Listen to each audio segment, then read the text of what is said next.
우리가 15.1이나 15.2에서 배웠던 내용들이 있어요. 15.4까지 해서. 15.4를 내가 가져왔나? 아이쿠. 여기 있다.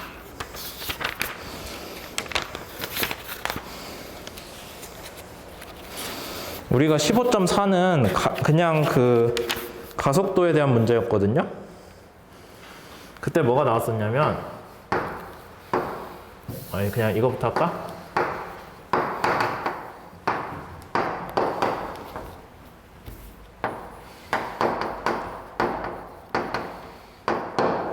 (15장) 초반에 이거 배웠었죠. 시간에 대해 미분해주면은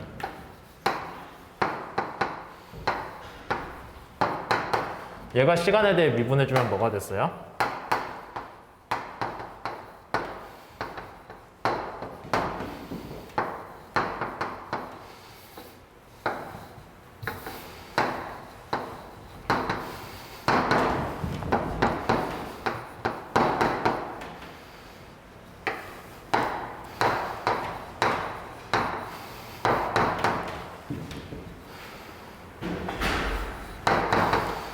상대 속도가 이거였잖아요.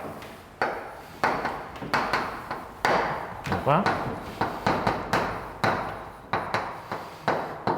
이게 나왔었죠. 맞아요? 우리 15.4에서 이거 배웠어요. 지금 15.5에서는 이게 나왔고. 둘이 차이가 뭐예요?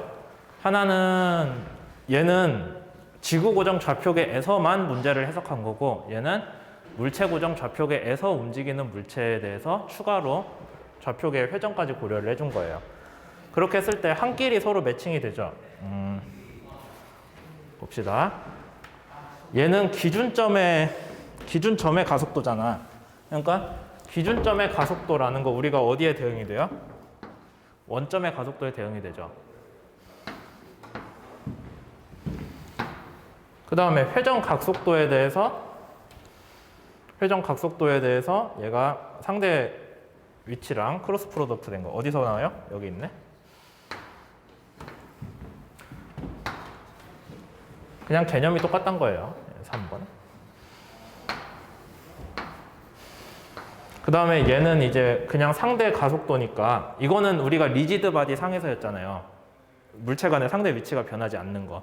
근데 얘는 좌표계니까 좌표계 원점에서 상대 위치는 변할 수 있죠. 마음대로 움직일 수 있잖아. 그러니까 여기에다가 우리가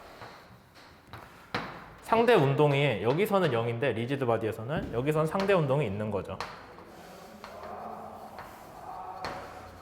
그 정도는 알겠는데 마지막 하나 항이 새로 있어요. 이 항이. 이거 맞나? R이 아니라 R 프라임이어야 되는데.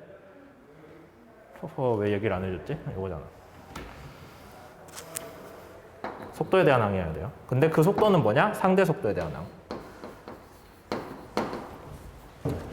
그래서 요거를 처음에 유도를 한 사람이 코리올리라서 코리올리 가속도에 대한 항이잖아요.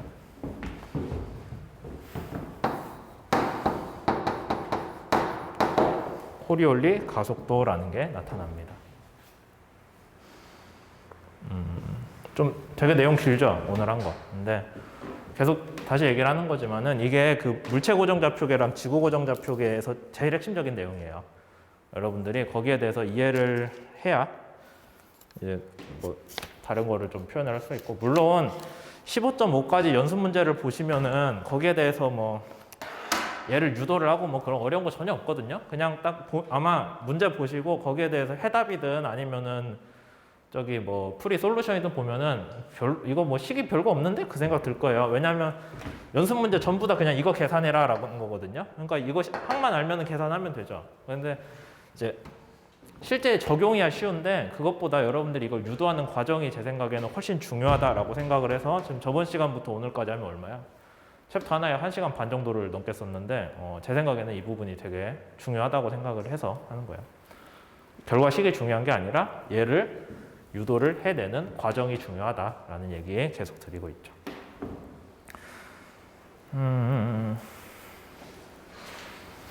시간이 조금 남았으니까 요거 한번 다시 복습만 하고요.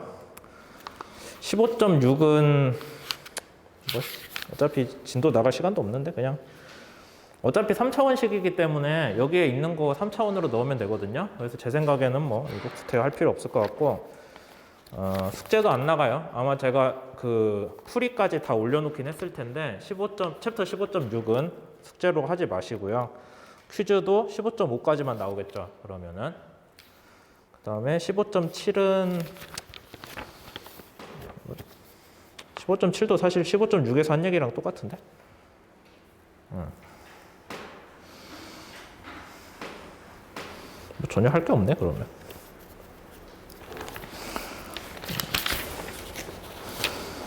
맞아요. 뒤에 가도 어차피 똑같은 얘기예요. 15.5에서 한 얘기 그대로 15.7에 다시 나오거든요. 식 보면은 다른 게 하나도 없어요. 그러니까 그냥 15.5까지 하는 걸로 하고 이거 내용만 한 5분 동안 제가 다시 설명하고 끝낼게요.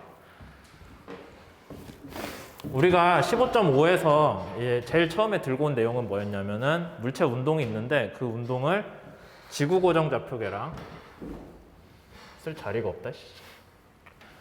어떤 운동이 있을 때 그 운동을 지구 고정 좌표계랑 그 다음에 물체 고정 좌표계로 표현을 하는 걸로 배웠어요.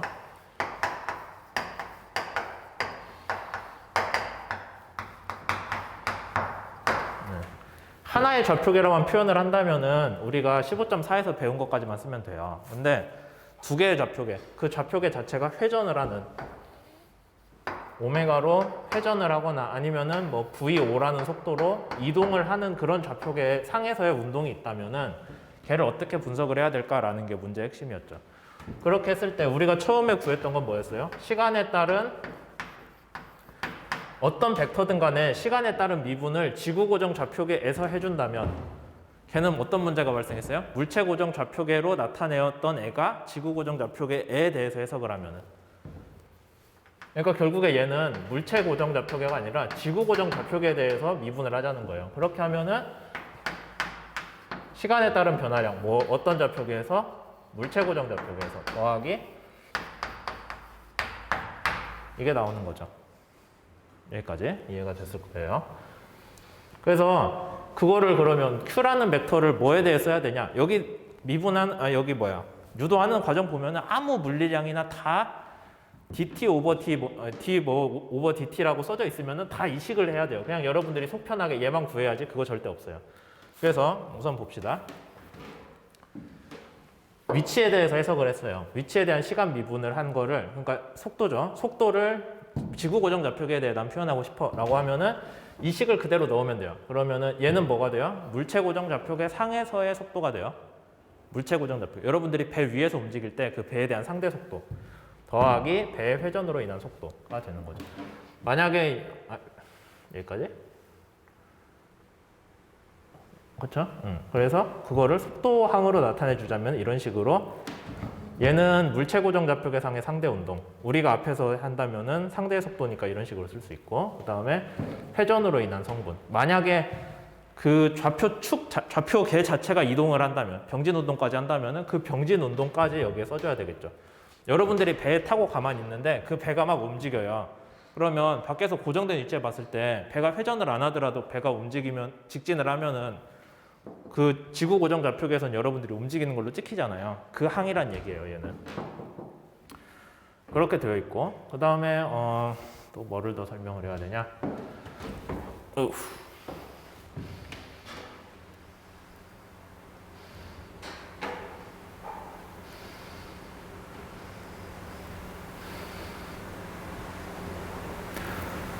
그 다음에 하나 중요한 얘기 빼먹었다. 그럼 이 Q는 여기서 Q라는 거에 아무 표시도 안 했잖아요. 이 Q는 물체 고정 좌표계 값이냐 지구 고정 좌표계 값이냐라고 물어볼 수 있죠. 기본적으로 물체 고정 좌표계 값이에요. 근데 사실 프리 벡터잖아 모든 게. 그러니까 벡터인데 그냥 다 이동하면 되죠. 그러니까 딱히 문제는 아닌데 여러분들이 정 따지자면은 얘는 물체 고정 좌표계 값이더라. 그럼 이거 하면은 뒤에 요런 R도 다 뭔지 알겠죠? 물체 고정 좌표계에서 값이에요. 그래서 물체 고정 좌표계에서의 위치가 있는데 걔를 시간에 따른 변화량을 지구 고정 좌표계로 표현한다라는 뜻이에요. 뭐 그렇게 해줬고 요거까지 했죠. 그 다음에 시간에 대해 한 번 더 미분을 해주고 싶어요. 그럼 어떻게 해주냐? 여기에 대해서 뭐 원한다면 이 항을 통째로 여기에다 다 집어넣고 푸는 것도 가능은 하겠지만은 그렇게 해도 되고 아니면은 우리 수업에서 한 것 같이 각 항마다 시간에 대해 미분을 하나하나 해주고 dt 오버 뭐 d 뭐 오버 dt라는 항이 있으면은 거기에 대해 얘를 적용해줘도 되죠. 순서만 바뀐 거니까. 여기에 대해서 해준다고 하면은 이런 식으로 나오고. 그러니까 이제 여기서부터는 V가 지구 고정이랑 물체 고정이랑 나뉘어서 생각을 해줘야 돼요. 그 다음에 얘도 미분해주면 시간에 따른 변화량 해주면은 라지 오메가는 애초에 물체 고정 좌표계 자체가 도는 거기 때문에 걔를 시간에 대해 미분한다고 해봐요. 여기에 넣으면 안 된다고 했어요. 이거는 이 식은 물체 고정 좌표계 상에서 움직이는 애가 갖는 문제고 물체 고정 좌표계 자체가 움직이는 거는 지구 고정 좌표계에서만 표현이 되잖아요. 그러니까 걔는 그냥 시간에 대한 미분항을 그대로 써주면 돼요. 그게 어떤 거였냐면은 요거하고 각속도하고 좌표계의 원점의 이동 두 가지였죠. 그 다음에 나머지 하나는 R에 대한 것도 얘도 그럼 어떻게 표현해 줘야 돼요? 그냥 여기에다가 그대로 이 식으로 넣어서 표현을 해주면 되죠. 그 다음에 앞에 오메가 크로스 프로덕트 있다는 거 잊지 마시고 이제 그렇게 전개를 해줘가지고 다 정리를 해주면은 우리가 15.4에서 배웠던 상대 운동의 가속도 항하고 비교를 했을 때 얘는 우리가 탄젠셜이라고 배웠고 얘는 노멀이라고 배웠잖아요. 노멀 가속도라고. 그 다음에 이거는 자체 그냥 가속도고 병진 운동. 트랜슬레이션. 걔랑 비교를 해주니까 지구 고정 좌표계 상에서 표현한 운동은 어떻게 나오냐? 첫 번째 상대 운동. 왜냐하면 15.4에서 배운 거는 어떤 리지드 바디이기 때문에 물체 점 간의 상대 운동이라는 건 없어요. 상대 위치가 항상 고정이거든요. 근데 15.5에서는 좌표계 상에서 움직이기 때문에 원점에 대한 상대 운동이 있죠. 그 항이 됐고 얘는 코리올리 가속도라고 배웠고 코리올리 가속도라고 배웠고 얘는 뭐랑 똑같아요? 노멀 가속도랑 사실상 같은 성분이고 얘는 어디서 배웠어요? 트랜슬레이션 가속도랑 사실상 같은 성분이고 마지막은 원점이 움직이는 거기 때문에 원점 자체의 가속도 물체 고정 좌표계의 원점의 가속도 여러분들이 배에 탔다고 가정하면 배 자체가 움직이는 가속도가 되죠. 그렇게 해서 크게 몇 가지 항이 됐죠? 5개의 항들이 나옵니다. 가속도만 따지고 있는데 좌표계가 회전을 하고 그 좌표계 상에서 여러분들이 움직인다고 하면은 그 운동을 지구 고정 좌표계로 표현하면 5개의 항이 나와요. 그래서 뭐 여기까지 얘기를 했고요. 15.5장이 그래서 다시 얘기하지만은 이렇게 벡터를 마음대로 다루는 부분에 대한 거기 때문에 되게 이 개념들을 여러분들이 이해를 해서 이걸 유도를 할 수 있는 능력을 갖는 건 중요해요. 이 결과식 외우려고 하지 마세요. 이거는 뭐 외워봐야 별 도움도 안 될 거예요. 근데 그걸 구하는 과정이 오히려 더 중요하니까 그렇게 하시고 그렇게 됐고 우리가 다음 시간에는 이제 16장을 나갈 거예요. 다시 얘기하지만 15장은 15.5까지 해서 끝났어요. 숙제랑 퀴즈 다 거기까지만 하시면 돼요. 그 다음에 15.4랑 5 숙제는 오늘 나가면은 얼마예요? 일주일? 2주일? 내가 기억이 안 나네. 숙제 원래 얼마큼 줬어요? 시간?